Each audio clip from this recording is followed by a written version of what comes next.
پیشین گوئیاں حضرت صلی اللہ علیہ وسلم کی جس میں علماء نے بھی تعویل کی ہے، اکثر ایسی پائی جاتی ہیں جو بطور رویا کے منکشف ہوئی ہیں۔ اقولو، اس اعتراض کو میں نہیں سمجھ سکا، اس لیے جواب سے مجبوری ہے۔ قولہ، اہل ظاہر تو چشم باطن نہیں رکھتے، اس لیے ان لوگوں کا حضرت مسیح موعود کو نہ پہچاننا کچھ تعجب نہیں، مگر جو لوگ اہل اللہ و اہل باطن ہیں ان لوگوں کو تو حضرت کو بذریعہ الہام وغیرہ پہچاننا ضروری ہے، جیسا کہ قاضی ثناء اللہ پانی پتی مرحوم رسالہ تذکرۃ المیعاد میں امام مہدی موعود کے حال میں لکھتے ہیں کہ ابدال از شام و اصائب از عراق آمدہ باوے بیت کنند۔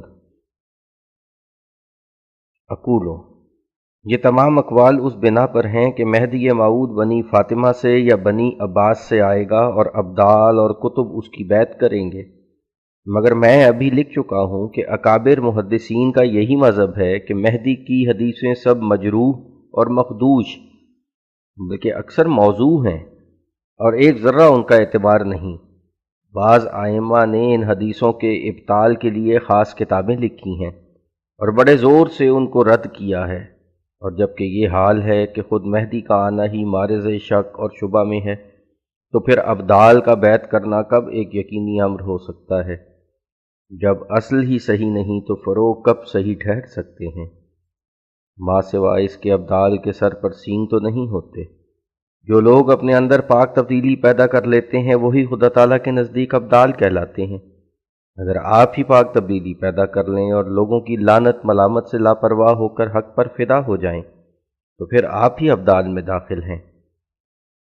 میری جماعت میں اکثر ایسے لوگ ہیں جنہوں نے اس سلسلے کے لیے بہت دکھ اٹھائے ہیں اور بہت ذلتیں اٹھائی ہیں اور جان دینے تک فرق نہیں کیا۔ کیا وہ ابدال نہیں ہیں؟ شیخ عبد الرحمن، امیر عبد الرحمن کے سامنے اس سلسلے کے لیے گلا گھونٹ کر مارا گیا اور اس نے ایک بکری کی طرح اپنے تئیں ذبح کرا لیا۔ کیا وہ ابدال میں داخل نہ تھا؟ ایسا ہی مولوی صاحبزادہ عبد اللطیف جو محدث اور فقیہ اور سر عامد علماء کابل تھے، اس سلسلے کے لیے سنگسار کیے گئے اور بار بار سمجھایا گیا کہ اس شخص کی بیعت چھوڑ دو، پہلے سے زیادہ عزت ہوگی، لیکن انہوں نے مرنا قبول کیا اور بیوی اور چھوٹے چھوٹے بچوں کی بھی کچھ پرواہ نہ کی، اور 40 دن تک پتھروں میں ان کی لاش پڑی رہی۔ کیا وہ ابدال میں سے نہ تھے؟ اور ابھی میں خدا تعالیٰ کے فضل سے زندہ ہوں اور اللہ تعالیٰ کے بڑے بڑے وعدے ہیں، معلوم نہیں کس قدر اور کن کن ملکوں سے پاک دل لوگ میری جماعت میں داخل ہوں گے۔ ماں سوائے اس کے مسیح موعود کی نسبت تو آثار میں یہ لکھا ہے کہ علماء اس کو قبول نہیں کریں گے، کسی ابدال کی بیعت کا ذکر بھی نہیں۔ قولہ، چونکہ حضرت کی اب تک کوئی ایسی تاثیر روشن طور پر ظہور میں نہیں آئی ہے اور 2-3 لاکھ آدمی کا حضرت کے سلسلے میں داخل ہونا گویا دریا میں سے ایک قطرہ ہے، پس اگر تاثیر بین کے ظہور تک کوئی بغیر انکار کے داخل سلسلہ ہونے میں توقف اور تاخیر کرے تو یہ جائز ہوگا یا نہیں؟ اقولو، توقف اور تاخیر بھی ایک قسم انکار کی ہے، اور رہی یہ بات کہ اب تک بہت سے ایمان نہیں لائے، یہ دلیل اس بات کی نہیں ہو سکتی کہ دعویٰ ثابت نہیں۔ اگر کوئی معمور دلائل اور نشان اپنے ساتھ رکھتا ہے تو کسی کے ایمان نہ لانے سے اس کا دعویٰ کمزور نہیں ہو سکتا۔ ماں سوا اس کے یہ بھی دیکھنا چاہیے کہ حضرت صلی اللہ علیہ وسلم کی وفات تک جو لوگ سچے دل سے ایمان لائے تھے وہ 1.5 لاکھ سے زیادہ نہ تھے، بس کیا ان کی کمی سے حضرت صلی اللہ علیہ وسلم کی نبوت مشتبہ ہو سکتی ہے؟ اصل بات یہ ہے کہ نبی برحق کی حقانیت کے لیے ایمان لانے والوں کی کثرت شرط نہیں ہے، ہاں دلائل قاطعہ سے اتمام حجت شرط ہے۔ پس اس جگہ منہاج نبوت کی روح سے اتمام حجت ہو چکا ہے۔ چنانچہ حضرت صلی اللہ علیہ وسلم کی پیشگوئی کے مطابق 2 مرتبہ ملک میں کسوف خسوف ہو گیا، جو مسیح موعود کے ظہور کی نشانی تھی۔ اسی طرح ایک نئی سواری جس کی طرف قرآن شریف اور حدیثوں میں اشارہ تھا وہ بھی ظہور میں آ گئی، یعنی سواری ریل جو اونٹوں کے قائم مقام ہو گئی، جیسا کہ قرآن شریف میں ہے وَإِذَا الْعِشَارُ عُطِّلَتْ التکویر آیت 5، یعنی وہ آخری زمانہ جب اونٹنیاں بیکار کی جائیں گی۔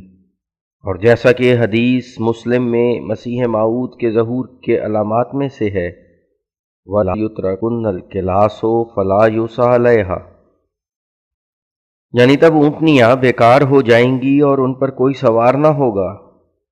سو ظاہر ہے کہ وہ زمانہ آ گیا، اور یہ بھی لکھا گیا تھا کہ اس زمانے میں زلزلے آئیں گے۔ سو وہ زلزلے بھی لوگوں نے دیکھ لیے، اور جو باقی ہیں وہ بھی دیکھ لیں گے۔ اور لکھا گیا تھا کہ آدم علیہ السلام سے 1000 ششم کے اخیر پر وہ مسیح موعود پیدا ہوگا، سو اسی وقت میں میری پیدائش ہوئی ہے۔ ایسا ہی قرآن شریف نے اس طرف اشارہ کیا تھا کہ وہ مسیح موعود حضرت عیسیٰ علیہ السلام کی طرح 14ویں صدی میں ظاہر ہوگا، سو میرا ظہور 14ویں صدی میں ہوا۔ حاشیہ: اگرچہ عیسائیوں نے غلطی سے لکھا کہ یسوع مسیح حضرت موسیٰ کے بعد 15ویں صدی میں ظاہر ہوا تھا، مگر یہ انہوں نے غلطی کی ہے۔ یہودیوں کی تاریخ سے بالاتفاق ثابت ہے کہ یسوع یعنی حضرت عیسیٰ موسیٰ کے بعد 14ویں صدی میں ظاہر ہوا تھا، اور وہی قول صحیح ہے، اگرچہ مشابہت کے ثابت کرنے کے لیے پوری مطابقت ضروری نہیں ہوا کرتی۔ جیسا کہ اگر کسی آدمی کو کہیں کہ یہ شیر ہے تو یہ ضروری نہیں کہ شیر کی طرح اس کے پنجے اور کھال ہو اور دم بھی ہو اور آواز بھی شیر کی طرح رکھتا ہو، بلکہ ایک شخص کو دوسرے کا مثیل ٹھہرانے میں ایک حد تک مشابہت کافی ہوتی ہے۔ بس اگر عیسائیوں کا قول قبول کر لیں کہ حضرت عیسیٰ حضرت موسیٰ سے 15ویں صدی میں ہوئے تھے، تاہم مذائقہ نہیں، کیونکہ 14ویں اور 15ویں صدی باہم ملحق ہیں، اور اس قدر فرق زمانے کا مشابہت میں کچھ حرج نہیں ڈالتا۔ مگر ہم اس جگہ یہودیوں کے قول کو ترجیح دیتے ہیں جو کہتے ہیں کہ یسوع یعنی حضرت عیسیٰ حضرت موسیٰ کے بعد عین 14ویں صدی میں مدعی نبوت ہوا تھا، کیونکہ ان کے ہاتھ میں جو عبرانی توریت ہے وہ بنسبت عیسائیوں کے تراجم کے صحیح ہے۔ حاشیہ ختم۔ تو میرا ظہور 14ویں صدی میں ہوا، یعنی جیسا کہ حضرت عیسیٰ علیہ السلام حضرت موسیٰ علیہ السلام سے 14ویں صدی میں پیدا ہوئے تھے، میں بھی حضرت صلی اللہ علیہ وسلم کے زمانے سے 14ویں صدی میں ظاہر ہوا ہوں۔ اور اس آخری زمانے کی نسبت خدا تعالیٰ نے قرآن شریف میں یہ خبر بھی دی تھی کہ کتابیں اور رسالے بہت سے دنیا میں شائع ہو جائیں گے، اور قوموں کی باہمی ملاقات کے لیے راہیں کھل جائیں گی، اور دریاؤں میں سے بکثرت نہریں نکلیں گی، اور بہت سی نئی کانیں پیدا ہو جائیں گی، اور لوگوں میں مذہبی امور میں بہت سے تنازعات پیدا ہوں گے، اور ایک قوم دوسری قوم پر حملہ کرے گی، اور اسی اثناء میں آسمان سے ایک سور پھونکی جائے گی، یعنی خدا تعالیٰ مسیح موعود کو بھیج کر اشاعت دین کے لیے ایک تجلی فرمائے گا۔ تب دین اسلام کی طرف ہر ایک ملک میں سعید الفطرت لوگوں کو ایک رغبت پیدا ہو جائے گی، اور جس حد تک خدا تعالیٰ کا ارادہ ہے تمام زمین کے سعید لوگوں کو اسلام پر جمع کرے گا، تب آخر ہوگا۔ تو یہ تمام باتیں ظہور میں آ گئیں۔ ایسا ہی احادیث صحیحہ میں آیا تھا کہ وہ مسیح موعود صدی کے سر پر آئے گا، اور وہ 14ویں صدی کا مجدد ہوگا۔ تو یہ تمام علامات بھی اس زمانے میں پوری ہو گئیں، اور لکھا تھا کہ وہ اپنی پیدائش کی روح سے 2 صدیوں میں اشتراک رکھے گا اور 2 نام پائے گا، اور اس کی پیدائش 2 خاندان سے اشتراک رکھے گی، اور چوتھی 2 گنا صفت یہ کہ پیدائش میں بھی جوڑے کے طور پر پیدا ہوگا۔ سو یہ سب نشانیاں ظاہر ہو گئیں، کیونکہ 2 صدیوں سے اشتراک رکھنا یعنی ذوالقرنین ہونا میری نسبت ایسا ثابت ہے کہ کسی قوم کی مقرر کردہ صدی ایسی نہیں ہے جس میں میری پیدائش اس قوم کی 2 صدیوں پر مشتمل نہیں۔ اسی طرح خدا تعالیٰ کی طرف سے 2 نام میں نے پائے، ایک میرا نام امتی رکھا گیا، جیسا کہ میرے نام غلام احمد سے ظاہر ہے، دوسرے میرا نام ذلی طور پر نبی رکھا گیا، جیسا کہ خدا تعالیٰ نے حصص سابقہ براہین احمدیہ میں میرا نام احمد رکھا، اور اسی نام سے بار بار مجھ کو پکارا، اور یہ اسی بات کی طرف اشارہ تھا کہ میں ذلی طور پر نبی ہوں۔ حاشیہ: کوئی شخص اس جگہ نبی ہونے کے لفظ سے دھوکہ نہ کھاوے۔ میں بار بار لکھ چکا ہوں کہ یہ وہ نبوت نہیں ہے جو ایک مستقل نبوت کہلاتی ہے۔ کوئی مستقل نبی امتی نہیں کہلا سکتا، مگر میں امتی ہوں۔ بس یہ صرف خدا تعالیٰ کی طرف سے ایک اعزازی نام ہے جو حضرت صلی اللہ علیہ وسلم کی اتباع سے حاصل ہوا تا حضرت عیسیٰ سے تکمیل مشابہت ہو۔ حاشیہ ختم۔ بس میں امتی بھی ہوں اور ذلی طور پر نبی بھی ہوں۔ اسی کی طرف وہ وحی الہی بھی اشارہ کرتی ہے جو حصص سابقہ براہین احمدیہ میں ہے۔ کلو برکت من محمد صلی اللہ علیہ وسلم فتبارک من علم و تعلم، یعنی ہر ایک برکت حضرت صلی اللہ علیہ وسلم کی طرف سے ہے، بس بہت برکت والا وہ انسان ہے جس نے تعلیم کی، یعنی حضرت صلی اللہ علیہ وسلم، اور پھر بعد اس کے بہت برکت والا وہ ہے جس نے تعلیم پائی، یعنی یہ عاجز۔ بس اتباع کامل کی وجہ سے میرا نام امتی ہوا، اور پورا عکس نبوت حاصل کرنے سے میرا نام نبی ہو گیا۔ بس اس طرح پر مجھے دو نام حاصل ہوئے۔ جو لوگ بار بار اعتراض کرتے ہیں کہ صحیح مسلم میں آنے والے عیسیٰ کا نام نبی رکھا گیا ہے، ان پر لازم ہے کہ یہ ہمارا بیان توجہ سے پڑھیں، کیونکہ جس مسلم میں آنے والے عیسیٰ کا نام نبی رکھا گیا ہے، اسی مسلم میں آنے والے عیسیٰ کا نام امتی بھی رکھا گیا ہے، اور نہ صرف حدیثوں میں بلکہ قرآن شریف سے بھی یہی مستنبط ہوتا ہے، کیونکہ سورہ تحریم میں صریح طور پر بیان کیا گیا ہے کہ بعض افراد اس امت کا نام مریم رکھا گیا ہے، اور پھر پوری اتباع شریعت کی وجہ سے اس مریم میں خدا تعالیٰ کی طرف سے روح پھونکی گئی، اور روح پھونکنے کے بعد اس مریم سے عیسیٰ پیدا ہو گیا، اور اسی بنا پر خدا تعالیٰ نے میرا نام عیسیٰ بن مریم رکھا، کیونکہ ایک زمانہ میرے پر صرف مریمی حالت کا گزرا، اور پھر جب وہ مریمی حالت خدا تعالیٰ کو پسند آ گئی تو پھر مجھ میں اس کی طرف سے ایک روح پھونکی گئی۔ اس روح پھونکنے کے بعد میں مریمی حالت سے ترقی کر کے عیسیٰ بن گیا، جیسا کہ میری کتاب براہین احمدیہ حصص سابقہ میں مفصل اس بات کا تذکرہ موجود ہے، کیونکہ براہین احمدیہ حصص سابقہ میں اول میرا نام مریم رکھا گیا، جیسا کہ خدا تعالیٰ فرماتا ہے یا مریم اسکن انت و زوجک الجنہ، یعنی اے مریم تو اور وہ جو تیرا رفیق ہے دونوں بہشت میں داخل ہو جاؤ۔ اور پھر اسی براہین احمدیہ میں مجھے مریم کا خطاب دے کر فرمایا ہے نفخت فیک من روح الصدق، یعنی اے مریم میں نے تجھ میں صدق کی روح پھونک دی۔ بس استعارہ کے رنگ میں روح کا پھونکنا اس حمل سے مشابہ تھا جو مریم صدیقہ کو ہوا تھا، اور پھر اس حمل کے بعد آخر کتاب میں میرا نام عیسیٰ رکھ دیا، جیسا کہ فرمایا کہ یا عیسیٰ انی متوفیک و رافعک الیہ، یعنی اے عیسیٰ میں تجھے وفات دوں گا اور مومنوں کی طرح میں تجھے اپنی طرف اٹھاؤں گا۔ اور اس طرح پر میں خدا کی کتاب میں عیسیٰ بن مریم کہلایا، کیونکہ مریم ایک امتی فرد ہے اور عیسیٰ ایک نبی ہے۔ بس میرا نام مریم اور عیسیٰ رکھنے سے یہ ظاہر کیا گیا کہ میں امتی بھی ہوں اور نبی بھی، مگر وہ نبی جو اتباع کی برکت سے ذلی طور پر خدا تعالیٰ کے نزدیک نبی ہے، اور میرا نام عیسیٰ بن مریم ہونا وہی امر ہے جس پر نادان اعتراض کرتے ہیں کہ حدیثوں میں تو آنے والے عیسیٰ کا نام عیسیٰ بن مریم رکھا گیا ہے، مگر یہ شخص تو ابن مریم نہیں ہے، اور اس کی والدہ کا نام مریم نہ تھا، اور نہیں جانتے کہ جیسا کہ سورہ تحریم میں وعدہ تھا میرا نام پہلے مریم رکھا گیا، اور پھر خدا کے فضل نے مجھ میں نفخ روح کیا، یعنی اپنی ایک خاص تجلی سے اس مریمی حالت سے ایک دوسری حالت پیدا کی اور اس کا نام عیسیٰ رکھا۔ اور کیونکہ وہ حالت مریمی حالت سے پیدا ہوئی، اس لیے خدا نے مجھے عیسیٰ بن مریم کے نام سے پکارا۔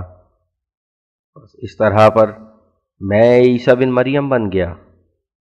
غرض اس جگہ مریم سے مراد وہ مریم نہیں ہے جو حضرت عیسیٰ علیہ السلام کی ماں تھی، بلکہ خدا نے ایک روحانی مشابہت کے لحاظ سے جو مریم عیسیٰ کے ساتھ مجھے حاصل تھی، میرا نام براہین احمدیہ حصص سابقہ میں مریم رکھ دیا۔ پھر ایک دوسری تجلی میرے پر فرما کر اس کو نفخ روح سے مشابہت دی، اور پھر جب وہ روح مارز ظہور اور بروز میں آئی تو اس روح کے لحاظ سے میرا نام عیسیٰ رکھا۔ بس اسی لحاظ سے مجھے عیسیٰ بن مریم کے نام سے موسوم کیا گیا۔ اس جگہ اس نقطے کو بھی سمجھ لینا چاہیے کہ قرآن شریف میں یہ آیت یعنی یا عیسیٰ انی متوفیکا و رافعوکا الیہ آل عمران 56 حضرت عیسیٰ علیہ السلام کے حق میں تھی، مگر براہین احمدیہ حصص سابقہ میں یہ آیت میرے حق میں نازل کی گئی۔ اس کی وجہ یہ ہے کہ جیسا کہ حضرت عیسیٰ پر کفر کا فتویٰ لگا کر ان کی نسبت یہود کا یہی عقیدہ تھا کہ ان کی روح خدا کی طرف نہیں اٹھائی گئی، یہی عقیدہ مخالفین قوم کا میرے حق میں ہے، یعنی وہ کہتے ہیں کہ یہ شخص کافر ہے، اس کی روح خدا تعالیٰ کی طرف نہیں اٹھائی جائے گی۔ ان کے رد کے لیے خدا تعالیٰ مجھے فرماتا ہے کہ بعد موت میں تیری روح اپنی طرف اٹھاؤں گا۔ اور یہ جو فرمایا انی متوفی کا، اس میں ایک اور پیشگوئی مخفی ہے، اور وہ یہ ہے کہ توفی زبان عرب میں اس قسم کی موت دینے کو کہتے ہیں جو طبی موت ہو، بذریعہ قتل یا صلیب نہ ہو، جیسا کہ علامہ زمخشری نے اپنی تفسیر کشاف میں زیر آیت یا عیسیٰ انی متوفی کا یہ تفسیر لکھی ہے، انی ممیتوں کا اطفا انفقا، یعنی میں تجھے طبی موت کے ساتھ ماروں گا۔ بس چونکہ خدا تعالیٰ جانتا تھا کہ میرے قتل اور صلیب کے لیے بھی وہ کوشش کی جائے گی جو حضرت عیسیٰ علیہ السلام کے لیے کی گئی، اس لیے اس نے بطور پیشگوئی مجھے بھی مخاطب کر کے یہی فرمایا کہ یا عیسیٰ انی متوفی کا۔ اس میں یہی اشارہ تھا کہ میں قتل اور صلیب سے بچاؤں گا، اور ظاہر ہے کہ میرے قتل اور صلیب کے لیے بہت کوششیں ہوئیں، جیسا کہ میرے قتل کے لیے علماء قوم نے فتوے دیے، اور ایک جھوٹا مقدمہ پھانسی دلانے کے لیے میرے پر بنایا گیا جس میں مستغیث پادری ڈاکٹر مارٹن کلارک تھا، اور من جملہ گواہوں کے مولوی ابو سعید محمد حسین صاحب بٹالوی تھے، اور الزام یہ تھا کہ اس شخص نے عبد المجید نام ایک شخص کو ڈاکٹر مارٹن کلارک کے قتل کے لیے بھیجا تھا۔ نوٹ: صاحب کاتب ہے، اصل نام عبد الحمید ہے۔ ناشر: چنانچہ شہادتیں برخلاف میرے پورے طور پر گزر گئیں، مگر خدا نے مجھے مقدمے سے پہلے ہی اطلاع دی تھی کہ ایسا مقدمہ ہوگا اور میں تجھے بچاؤں گا، اور وہ وحی الہی قریباً 60 یا 70 یا 80 آدمی کو قبل از مقدمہ سنائی گئی تھی۔ چنانچہ خدا نے مجھے اپنی پاک وحی کے مطابق اس جھوٹے الزام سے عزت کے ساتھ نجات دی۔ بس وہ تمام کوشش میرے پھانسی دلانے کے لیے تھی، جیسا کہ یہودیوں نے حضرت عیسیٰ علیہ السلام کے لیے کی تھی۔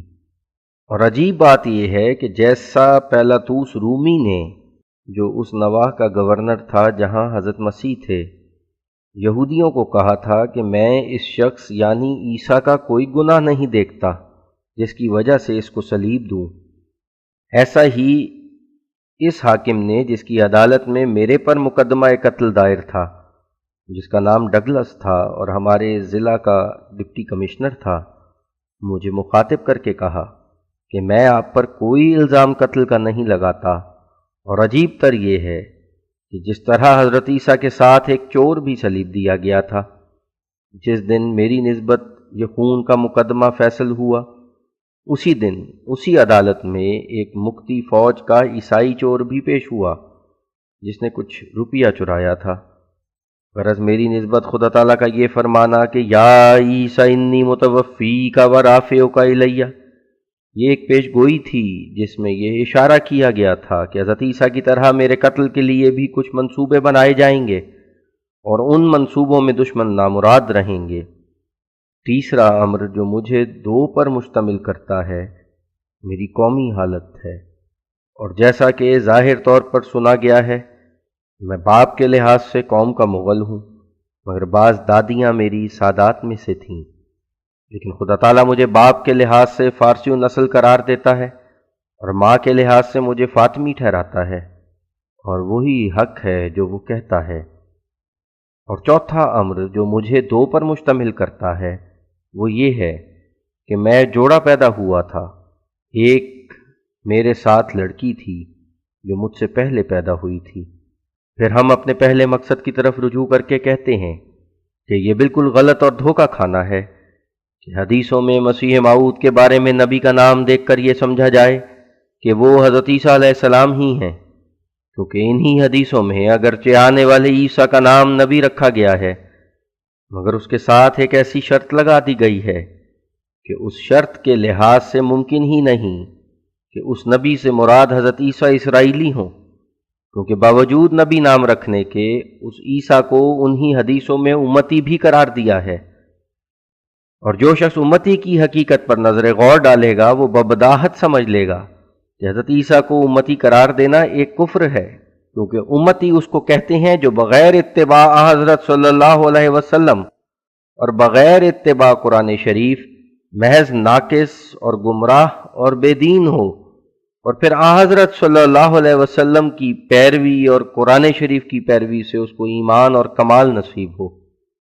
اور ظاہر ہے کہ ایسا خیال حضرت عیسیٰ علیہ السلام کی نسبت کرنا کفر ہے، کیونکہ گو وہ اپنے درجے میں حضرت صلی اللہ علیہ وسلم سے کیسے ہی کم ہوں، مگر نہیں کہہ سکتے کہ جب تک وہ دوبارہ دنیا میں آ کر حضرت صلی اللہ علیہ وسلم کی امت میں داخل نہ ہوں تب تک نعوذ باللہ وہ گمراہ اور بے دین ہیں یا وہ ناقص ہیں اور ان کی معرفت ناتمام ہے۔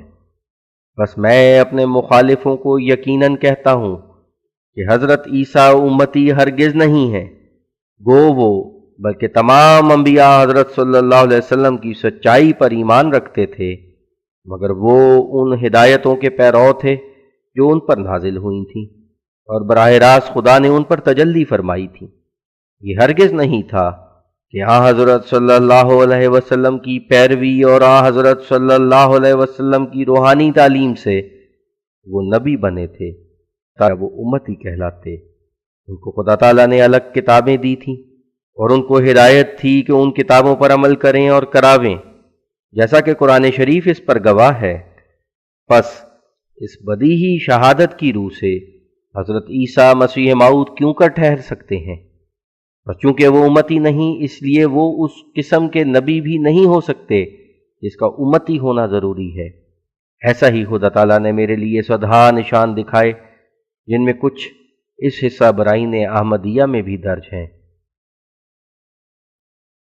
قولہ، حضرت کی عمر شریف اس وقت کس قدر ہے، اور حضرت جو بشارت دیتے ہیں کہ حضرت کے ذریعے سے اسلام نہایت ترقی کرے گا، کیا وہ ترقی حضرت کی ہین حیات میں وقوع میں آئے گی یا کیا؟ اس کی تشریح کا امیدوار ہوں۔ اقولو، عمر کا اصل اندازہ تو خدا تعالیٰ کو معلوم ہے، مگر جہاں تک مجھے معلوم ہے اب اس وقت تک جو سن ہجری 1323 ہے میری عمر 70 برس کے قریب ہے، واللہ عالم، اور میں نہیں کہہ سکتا کہ پورے طور پر ترقی اسلام کی میری زندگی میں ہوگی یا میرے بعد میں۔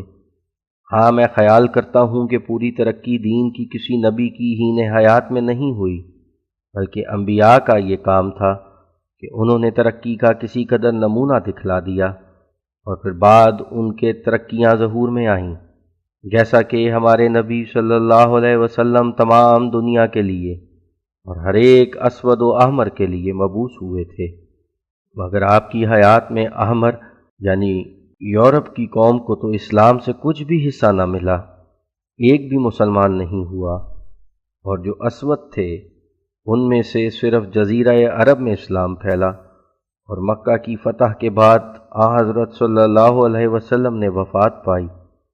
سو میں خیال کرتا ہوں کہ میری نسبت بھی ایسا ہی ہوگا۔ مجھے خدا تعالیٰ کی طرف سے بار بار یہ وحی قرآنی ہو چکی ہے وَإِمَّا نُرِيَنَّكَ بَعْضَ الَّذِي نَعِدُهُمْ أَوْ نَتَوَفَّيَنَّكَ، یونس 47۔ اس سے مجھے یہی امید ہے کہ کوئی حصہ کامیابی کا میری زندگی میں ظہور میں آئے گا۔ قولہ، حدیث میں کسی جاندار کی تصویر کھینچنے میں سخت وعید آئی ہے، مگر حضور کی عکسی تصویریں جو شائع کی گئی ہیں ان سے معلوم ہوتا ہے کہ حضرت اس کو جائز رکھتے ہیں۔ اقول، میں اس بات کا سخت مخالف ہوں کہ کوئی میری تصویر کھینچے اور اس کو بت پرستوں کی طرح اپنے پاس رکھے یا شائع کرے۔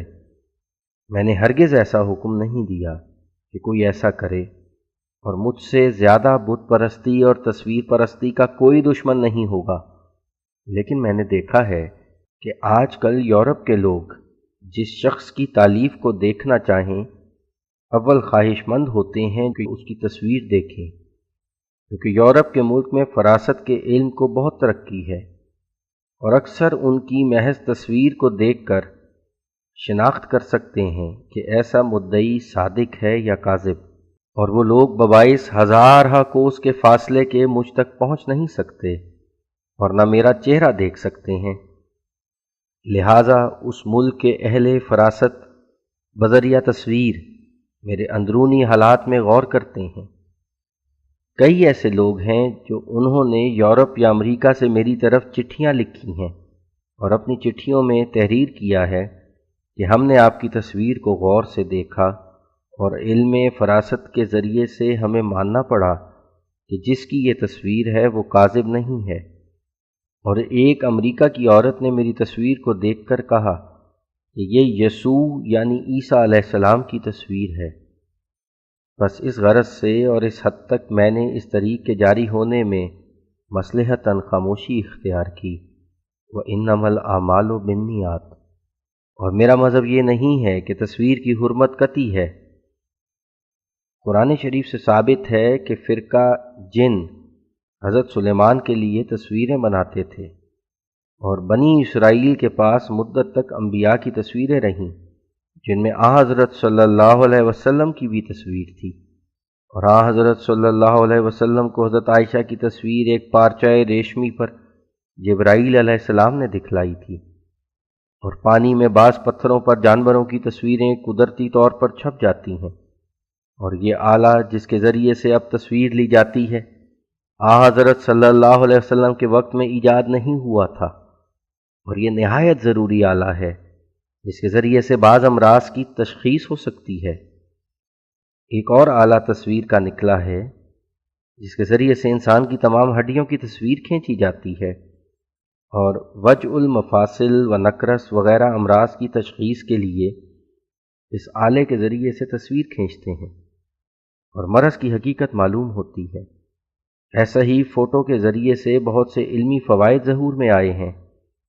چنانچہ بعض انگریزوں نے فوٹو کے ذریعے سے دنیا کے کل جانداروں یہاں تک کہ طرح طرح کی ٹڈیوں کی تصویریں اور ہر ایک قسم کے پرند اور چرند کی تصویریں اپنی کتابوں میں چھاپ دی ہیں، جس سے علمی ترقی ہوئی ہے۔ بس کیا گمان ہو سکتا ہے کہ وہ خدا جو علم کی ترغیب دیتا ہے وہ ایسے آلے کا استعمال کرنا حرام قرار دے جس کے ذریعے سے بڑے بڑے مشکل امراض کی تشخیص ہوتی ہے اور اہل فراست کے لیے ہدایت پانے کا ایک ذریعہ ہو جاتا ہے۔ یہ تمام جہالتیں ہیں جو پھیل گئی ہیں۔ ہمارے ملک کے مولوی چہرہ شاہی سکہ کے روپیہ اور دونیاں اور چونیاں اور اٹھنیاں اپنی جیبوں اور گھروں میں سے کیوں باہر نہیں پھینکتے؟ کیا ان سکوں پر تصویریں نہیں؟ افسوس کہ یہ لوگ ناحق خلاف معقول باتیں کر کے مخالفوں کو اسلام پر ہنسی کا موقع دیتے ہیں۔ اسلام نے تمام لغو کام اور ایسے کام جو شرک معید ہیں حرام کیے ہیں، نہ ایسے کام جو انسانی علم کو ترقی دیتے اور امراض کی شناخت کا ذریعہ ٹھہرتے اور اہل فراست کو ہدایت سے قریب کر دیتے ہیں۔ لیکن بھائی ہمہ میں ہرگز پسند نہیں کرتا کہ میری جماعت کے لوگ بغیر ایسی ضرورت کے جو کہ مستر کرتی ہے وہ میرے فوٹو کو عام طور پر شائع کرنا اپنا کسب اور پیشہ بنا لیں، کیونکہ اسی طرح رفتہ رفتہ بدعات پیدا ہو جاتی ہیں اور شرک تک پہنچتی ہیں۔ اس لیے میں اپنی جماعت کو اس جگہ بھی نصیحت کرتا ہوں کہ جہاں تک ان کے لیے ممکن ہو ایسے کاموں سے دستکش رہیں۔ بعض صاحبوں کے میں نے کارڈ دیکھے ہیں اور ان کی پشت کے کنارے پر اپنی تصویر دیکھی ہے۔ میں ایسی اشاعت کا سخت مخالف ہوں اور میں نہیں چاہتا کہ کوئی شخص ہماری جماعت میں سے ایسے کام کا مرتکب ہو۔ ایک صحیح اور مفید غرض کے لیے کام کرنا اور امر ہے، اور ہندوؤں کی طرح جو اپنے بزرگوں کی تصویریں جا بجا در و دیوار پر نصب کرتے ہیں، یہ اور بات ہے۔ ہمیشہ دیکھا گیا ہے ایسے لغو کام منجر بشرک ہو جاتے ہیں اور بڑی بڑی خرابیاں ان سے پیدا ہوتی ہیں، جیسا کہ ہندوؤں اور نصارہ میں پیدا ہو گئیں۔ اور میں امید رکھتا ہوں کہ جو شخص میرے نسائے کو عظمت اور عزت کی نظر سے دیکھتا ہے اور میرا سچا پیرو ہے، وہ اس حکم کے بعد ایسے کاموں سے دستکش رہے گا، ورنہ وہ میری ہدایتوں کے برخلاف اپنے تئیں چلاتا ہے اور شریعت کی راہ میں گستاخی سے قدم رکھتا ہے۔ بعض ایسے لوگوں نے جن کو نہ دین کی کچھ خبر ہے اور نہ میرے حالات سے کچھ اطلاع، محض بخل اور ناسمجھی کی راہ سے ایسے اعتراض بھی میری نسبت شائع کیے ہیں، جن سے اگر کچھ ثابت ہوتا ہے تو بس یہی کہ وہ لوگ جس قدر اپنی دنیا کے فراہم کرنے کے لیے اور دنیاوی منصب اور عہدے پانے کے لیے کوشش کرتے ہیں، اس کا ہزارم حصہ بھی دین کی طرف ان کی توجہ نہیں۔ ان کے اعتراضات سن کر نہایت درجے کی حیرت پیدا ہوتی ہے کہ یہ لوگ مسلمان کہلا کر اسلام سے بالکل بے خبر ہیں۔ بھلا غور کرنا چاہیے کہ یہ اعتراضات ان کے کس قسم کے ہیں۔ مثلا وہ کہتے ہیں کہ یہ ایک منصوبہ ہے جو روپیہ جمع کرنے کے لیے بنایا گیا ہے اور اس کے معاون تنخواہیں پاتے ہیں۔ اب وہ شخص جو دل میں کچھ خدا تعالیٰ کا خوف رکھتا ہے سوچ لے کہ کیا یہ وہی بدظنی نہیں جو قدیم سے دلوں کے اندھے انبیاء علیہم السلام پر کرتے آئے ہیں۔ فرعون نے حضرت موسیٰ پر بھی بدظنی کی اور اپنے لوگوں کو مخاطب کر کے کہا، اس شخص کا اصل مطلب یہ ہے کہ تم لوگوں کو زمین سے بے دخل کر کے خود قابض ہو جائے۔ ایسا ہی یہودیوں نے حضرت عیسیٰ کی نسبت یہی رائے قائم کی کہ یہ شخص مکار ہے اور نبوت کے بہانے سے ہم لوگوں پر حکومت کرنا چاہتا ہے، اور ہمارے نبی صلی اللہ علیہ وسلم کی نسبت کفار قریش نے بھی یہی بدظنی کی، جیسا کہ قرآن شریف میں ان کا مقولہ یہ لکھا ہے، ان ھذا لشیء یراد، سواد آیت 7، یعنی اس دعویٰ میں تو کوئی نفسانی مطلب ہے، سو ایسے اعتراض کرنے والوں پر ہم کیا افسوس کریں؟